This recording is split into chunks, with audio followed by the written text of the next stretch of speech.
Classes and objects.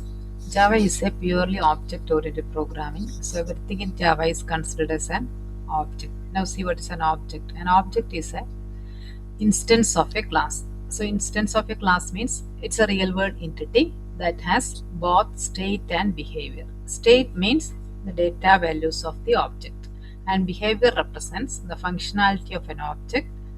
That means what are the functions that object can perform. It is represented using a function, or in Java it is known as a method. So we can define an object as a real world entity. It's a runtime entity and it is an instance of a class. So a class is a blueprint from which objects are created. So objects is an instance of a class. Now, see how can we create a class? What's a class in Java? Class means it's a collection of objects. It's a group of objects which have common properties. Now see, a class can contain data members and methods. So a class can contain two types of data. One is a data member and other one is method. That means method means functions. Now see, we can create a class using the syntax class name. So class is a keyword in Java. Small letter C, class name. Then within braces we can represent data members and functions or methods. Then see, instance variable in Java, a variable which is created inside the class but outside the method is known as instance variable. That means these data members included within a class, these are known as instance variables, because these variables they don't get memory allocated during compile time. Memory is allocated only during runtime. That's why it is known as an instance variable. And method in Java means that is the function included within the class. Then we can create an object of a class using the keyword new. For example, consider a class student, then data members int id. id is an instance member of the class. String name, that is also an instance variable or data member of the class. Then here we have defined the class student. Student class itself contains the main method. So we have defined the class with the main method inside that class. This is a one way of creating a class in Java. So the main function is included within the class itself. So a Java program can contain one or more classes, but at least one class should contain this special main method. Now here we can create an object of the student class from within the main function as student s1 is equal to new student. Here the new keyword is used to instantiate the object of the student class. So student s1 is the object name, assigns new student means it is allocating memory. New map operator is used for instantiating the object of the student class. Here this method student, this is a function, parentheses are specified. So class name student, same method name. This is known as the constructor of the class. Now see, there is another way of defining class, that is main method is defined outside the class or within another class. Here student class has been defined as class student int id string name. This is the class definition. Now there is one more class in this program, that is class student1, and the other class contains the main method. So every Java program should contain a class which is in which the main method is defined as like. The format of the main method is public static void main, and there is an argument that is an array of strings. Now here also we have instantiate the student classes. Student s1 is equal to new student. Now we are accessing the data member of the student class by using this object s1, that is s1 dot id, object name dot member name. Similarly, the name instance variable that can be accessed using s1 as s1 dot name. That is, we can access the data members of the class using the object name dot member name. Here s1 is the object name dot id member name. Similarly s1 dot name. Next, we can initialize an object. In Java, we can initialize an object using three different methods. One is using a reference variable, and the second method is using a method. Then third way is by using a constructor. Now, initializing through reference means class student, int id, string name. Now see, this is the other class which contains the main method. Then we are creating an object, student s1 is equal to new student. So here, this is the instantiation process or object creation. Then by referencing means we are assigning a data to the data member by using the assignment statement. That is, the data member is accessed as s1.id, object name.id, then assigns a value to that data member. That is the object initialization using the reference method. Similarly, s1.name is equal to, within double quotes, we are specifying a string data. Then we can also create multiple objects using the same method.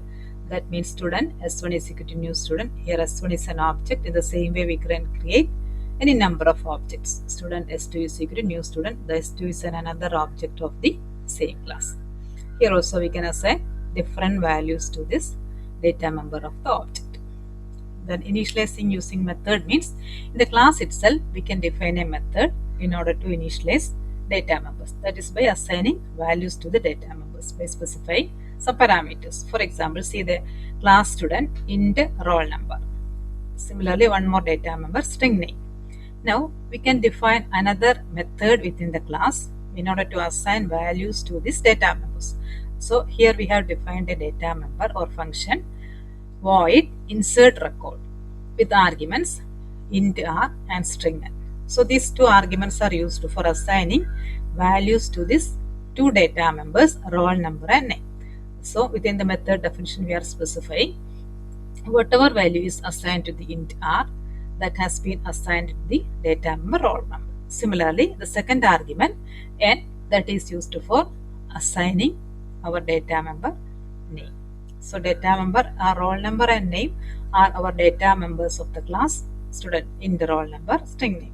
So these two data members are initialized through this method by assigning parameter values to these data members.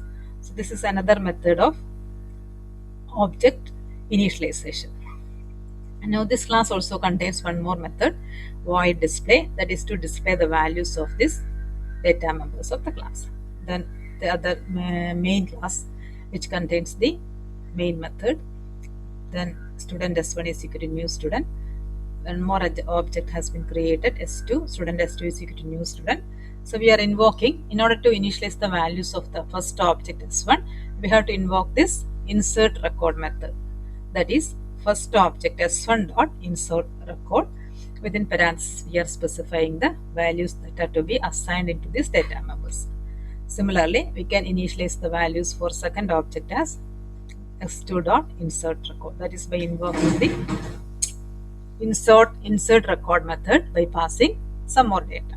s2 dot insert record, this value first 222 that has been assigned to the first data member, and second value that is to be assigned to the name.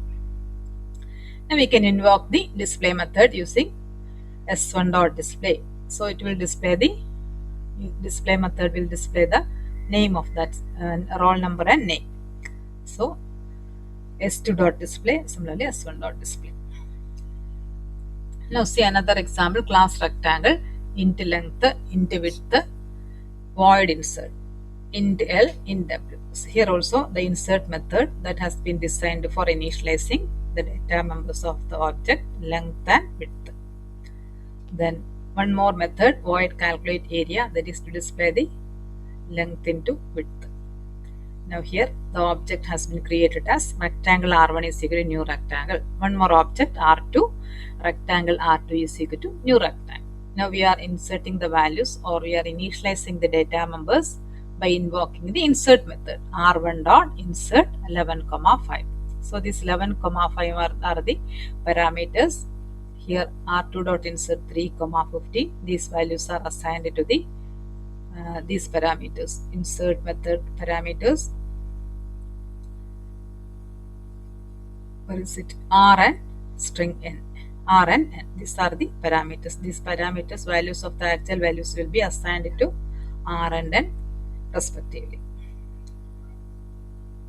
Similarly, we can invoke the calculate area method for both the objects R1 and R2 so that it will display the area of the rectangle by multiplying values of length and width. Next is constructor. Constructor means usually the purpose of the constructor is to initialize the data members of the class. A class can contain two different types of constructors, default constructor and parameterized constructor. So constructor has some properties, that is we can define inside the class during class definition, and the important property of constructor is that it has the same name as that of the class. And another property, it doesn't have a return data type, not even void.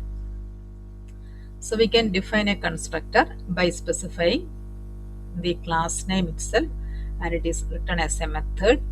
So we can use the method as class name, then within parentheses in order to specify that it is a method, then within curly braces we can create the instruction for initializing the object of the class. So every Java class can contain a default constructor.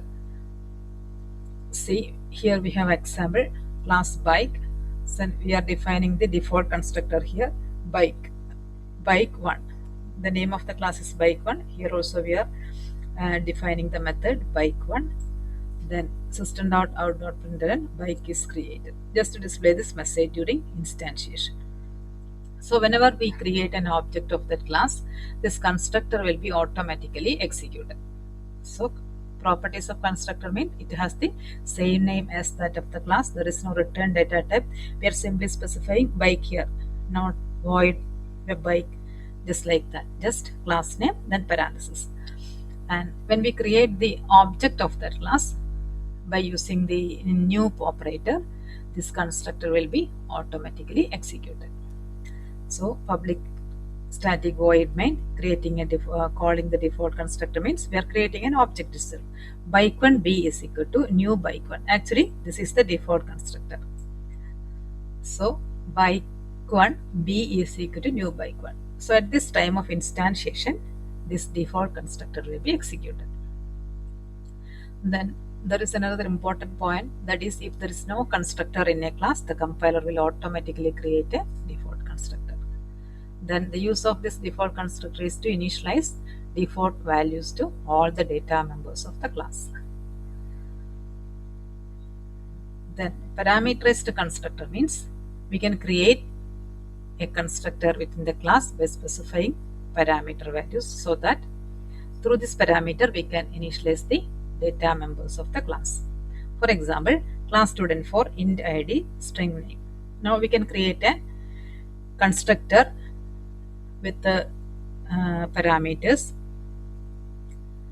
then class student for int id, then parameterized constructor can be specified here as student for, then parenthesis. Here we can specify two parameters. The first data member is id, that is of type int. So we can use the first argument as int I, comma, our second data member is string, that is of type string. So here also we can specify a string argument, that is string n. This is a parameterized constructor of the same class. The name is student 4. So we are defining the same name constructor student 4 with the two parameters I and name. So as a definition of this constructor, we are assigning these values of, we are passing these values of parameters to the data members of the class. So id is equal to I. First parameter is assigned to the first data member. Similarly, second n, that has been assigned to the name data member. Name assigns n. Now we can display the values. There is one more method, void display, just displaying the values of this data members. Then from the main method, student s4, s1 is equal to new student. Two data values are transferred to the constructor. So this is actually the invoking of parameterized constructor so that these values will be assigned to this two data members ID and name. Now we can invoke this display method in order to display the values of ID and name s1.display. Similarly, the second object student s2 is equal to new student. Here also two values are transferred as parameters, and these parameters are used for assigning values to these data members through this constructor, student4 constructor. Then here also we display the values of second object s2 by invoking the display method.